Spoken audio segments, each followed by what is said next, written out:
Yo soy Eunice Rendón, coordinadora de Agenda Migrante.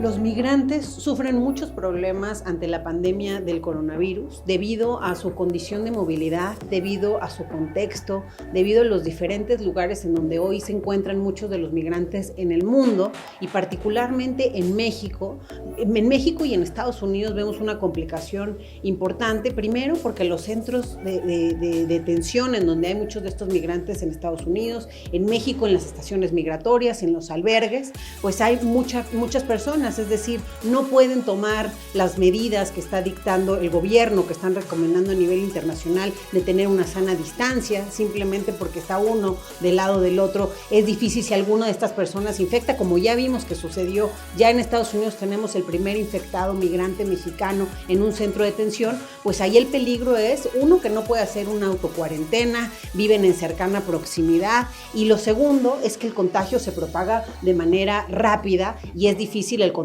y la atención en estos sitios. Por eso creo que hoy más que nunca estas personas con estas vulnerabilidades y contextos tenemos que atenderlas, tenemos que asegurarnos que tengan los servicios necesarios y en la medida de lo posible, pues que puedan tener también acceso a las medidas de higiene, al agua, que aunque suena una cosa muy sencilla, en muchos de estos lugares, recordemos que derivado de las caravanas, derivado de las amenazas de Donald Trump, muchos migrantes centroamericanos han terminado varados de nuestro lado de la frontera mexicana. Más de 60,000 personas del programa de Remain in Mexico o Quédate en México están hoy pues de manera flotante en muchos sitios, más los albergues, más los centros, y muchos de esos albergues también, hay que decirlo, no son del gobierno o no pertenecen, digamos, a este sector público, sino que son albergues sociales. Muchos tienen que ver con iglesias, tienen que ver con sociedad civil, y bueno, se vuelve todavía pues más complejo el control y ahora sí que la ayuda que se tiene que dar a estos sitios. Entonces los migrantes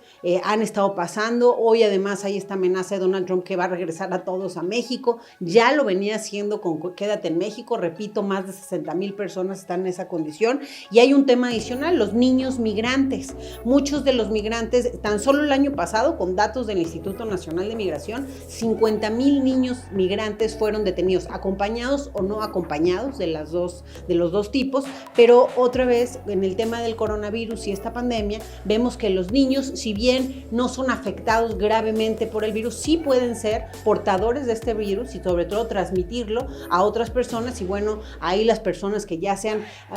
adultos mayores o aquellos que tengan algún otro padecimiento, que sucede mucho con los migrantes, pues pueden tener una consecuencia peor.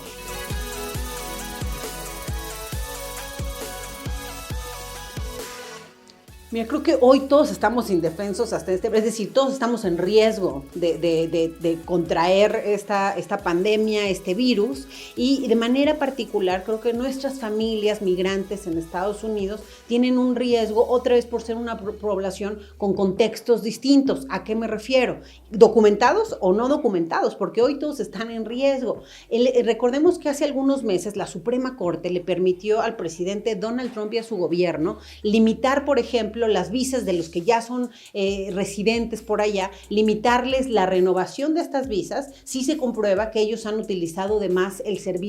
los servicios sociales, particularmente el servicio de salud. Entonces, ¿qué ha hecho esto desde antes del coronavirus? Lo que esto ha ocasionado, que la Suprema Corte le haya permitido esto al presidente Donald Trump, pues ha ocasionado que muchas familias migrantes, incluso con documentos y pagando impuestos en Estados Unidos, no vayan o no acudan a los servicios médicos, ni ellos ni sus hijos, por el miedo a que se los vayan a cargar, como en esta carga pública vaya a contarles como un negativo para su renovación de visa. Entonces, bueno, eso ha afectado la salud de niños y familias mexicanas. Ahora con el coronavirus esto puede empeorar. Claro que ya salieron ciertos anuncios a partir de grupos de presión, de AILA, ACLU, que son las asociaciones de defensa de derechos civiles, pues ya salió que no va a contar para la carga pública aquellos que se acerquen por coronavirus hacia los hospitales. Sin embargo, pues el miedo permanece merece, porque al final hemos visto todo lo que ha sucedido desde la llegada de Donald Trump a la Casa Blanca. Entonces creo que ahí hay un riesgo. Y el otro riesgo otra vez, pues muchas veces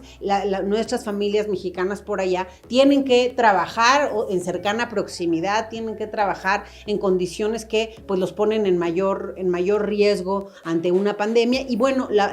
otro riesgo importante para las familias migrantes y para todos hoy en Estados Unidos es que en la última semana se han duplicado y triplicado los casos en Estados Unidos. De hecho, la Organización Mundial de la Salud ya está anunciando que va a ser uno de los focos rojos de Estados Unidos, ¿no? Sabemos que fue China en su momento, Italia, España, etcétera, han sido focos rojos, y ya Estados Unidos, por el número de casos detectados, porque al haber empezado a tomar más muestras, obviamente encontraron más casos. Hay focos rojos importantes en Nueva York, en California. Entonces, California, recordemos que es el lugar en donde más connacionales mexicanos tenemos. Entonces, seguramente va a ser un problema hoy para todos ellos. Y repito, también con todo lo que Trump ha ocasionado en la sociedad y en las diferentes instancias e instituciones, podrían ser incluso víctimas de discriminación y estigma al llegar al hospital. Si ellos tienen que escoger entre un migrante y un estadounidense, vamos a ver cómo se va a poner el servicio de salud. Ya hemos visto cómo en Italia, por ejemplo, ya las personas que llegan a los servicios, pues escogen al que tiene más años de vida. Entonces, desgraciadamente, este virus y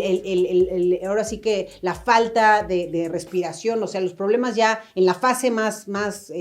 complicada, es decir, el 80% de las personas que contraen el virus, estamos viendo que tienen en una fase no compleja, pero los que sí llegan a ser complicados, que ya se ha dicho mucho, los que tienen enfermedades crónicas, adultos mayores, etcétera, que sí llegan, y algunos jóvenes también han llegado con alguna afectación, o personas de entre 40 y 50 años, etcétera,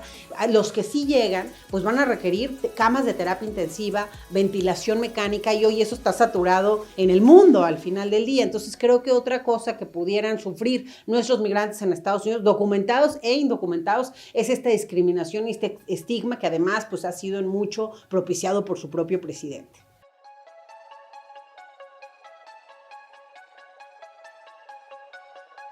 Pues el presidente Trump ha tenido diversas posturas en torno al tema del coronavirus. En torno al tema migrante, bueno, él ha tenido una postura que ha dicho de muchas formas, pero ha estado en contra de los migrantes, los ha utilizado políticamente desde su campaña para ser presidente, ahora para la reelección. Durante los años que ha sido presidente, ha estado constante el tema antimigrante en su discurso, el tema del muro, el tema de que si nos regresa a los centroamericanos porque él no les puede dar asilo, incluso en contra de las propias normas de su país y de las normas internacionales. Por ejemplo, el programa de Quédate en México mucho viola los principios internacionales del refugio, en donde tú no puedes regresar a una persona que está huyendo por el riesgo de perder la vida a un país que también pues tiene esos riesgos, que es lo que ha hecho Donald Trump. Entonces, al final su postura siempre ha sido antimigrante. Hemos visto que incluso esto ha influido en que crezcan los crímenes de odio en contra de migrantes en Estados Unidos, casi en un 15% desde su llegada. Entonces, bueno, vemos que esa ha sido la postura constante del presidente. Ahora con el coronavirus, bueno, pues le entró también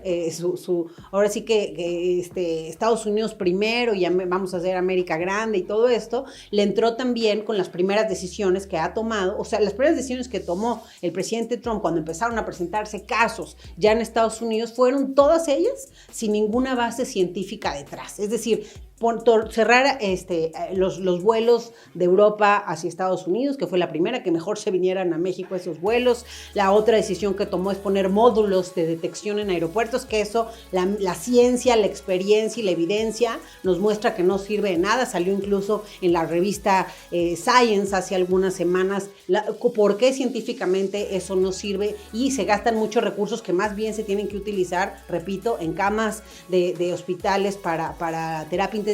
y en ventilación mecánica, por ejemplo, o en algunos otros insumos de detección, pero aquellos que tienen síntomas, no en un aeropuerto abierto, porque además vimos que esta medida de Trump, lejos de ayudarle y de beneficiar a Estados Unidos, pues lo que hemos visto es la presencia de más casos, claro, porque también al principio no quiso tomar suficientes pruebas, y hoy que está abriendo este tema de pruebas, pues ha detectado más, pero vimos que estos módulos en aeropuertos lo que ocasionaron son justo todo lo contrario a lo que recomienda la Organización Mundial de la Salud, que es la gente se aglomerara ahí en el aeropuerto y teniendo contacto próximo, que eso es lo que sí puede propagar el contagio. Recordemos que la pandemia de COVID-19 tiene 2 veces, es el doble el índice de contagio de lo que una influenza tenía y es 10 veces más letal. Entonces, bueno, todo esto pone en mucho más riesgo a estas poblaciones. Y otra cosa del presidente Trump con respecto al virus, lo ha llamado virus chino, lo cual también es un estigma. Recordemos que a nosotros también acá en México, cuando fue la influenza, en algún momento se le llamó pues el virus mexicano.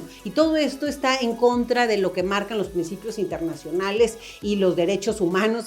No es un virus de alguna nacionalidad, sino son virus que se dan y se propagan como epidémicos y pandémicos, pero es incorrecto estigmatizar a la gente a partir de estas enfermedades, como lo ha hecho Donald Trump. Otra cosa que Trump ha hecho en torno al virus, bueno, recientemente, como ya vio que tiene muchos casos, obviamente el cierre de fronteras con México para solamente aquellos que tienen visa de residencia o cosas esenciales, es que hoy están abiertas las fronteras. Se habló mucho que era una decisión entre ambos países, pero pareciera más una decisión tomada desde la perspectiva de Donald Trump. Y otra cosa importante, creo, es que hoy, ante el aumento de casos por allá y que la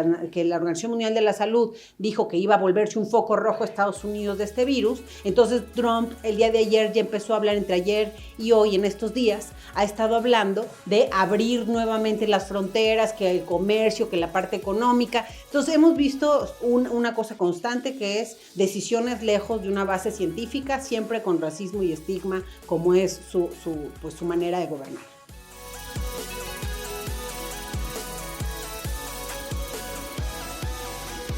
Bueno, como se ha mencionado, el propio Hugo López-Gatell, que es quien lleva este tema desde el gobierno federal, pues ha mencionado que aquellos que sí tuvieron viajes a estos puntos que ya hemos dicho, ¿no? Que son epidémicos, Europa, etcétera, aquellos que presentan síntomas, aquellos que se han también juntado con personas que estuvieron fuera de México, sobre todo en los últimos 14 días, pues es muy importante que se acerquen y que puedan, pues, que se acerquen al sistema. Y hay varias formas, ahí es importante también mencionar.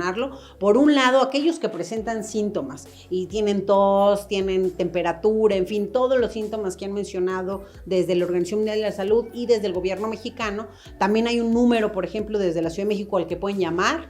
al que pueden mandar un mensaje con COVID-19 y se le van dando algunas instrucciones. ¿Por qué? Porque recordemos que es un virus que se propaga muy fácil, que hoy tenemos los hospitales saturados. Entonces, todos aquellos que no les falte el aire tienen que mejor autoaislarse en su casa, no salir para que justamente no contagien a otros. La autocuarentena es pertinente para aquellos que salieron del país, que regresan y que tienen algún síntoma. Es mejor que se aíslen. Claro, si ya empiezan a presentar algún cuadro de falta de respiración, pues es muy importante que ahí sí se acerquen ya directamente a los hospitales de referencia que ya están publicados en muchas de las páginas y de las redes sociales. Pues creo que hoy más que nunca no nos olvidemos de los olvidados de siempre, de los migrantes, de las personas en reclusión, de aquellos que por su condición y contexto tienen que estar en una cercana proximidad, que muchas veces no tienen acceso a las medidas de higiene, como decíamos, a agua limpia, a jabón, etcétera. Entonces creo que hoy tenemos que tener empatía y principalmente atender a estas poblaciones, porque el riesgo es alto en caso de que alguna persona en cárcel, alguna persona en estos centros y albergues de migración, como repito, ya sucedió en Estados Unidos, se contagie, es fatal, porque realmente va a contagiar muy fácilmente a los otros. Y entonces sí, la atención y el control de esta pandemia en esos grupos va a ser muy complicada y seguramente pues vamos a ver temas y resultados fatales al respecto. Entonces es muy importante que pensemos principalmente en aquellos que por su condición tienen mayor vulnerabilidad ante un virus como este.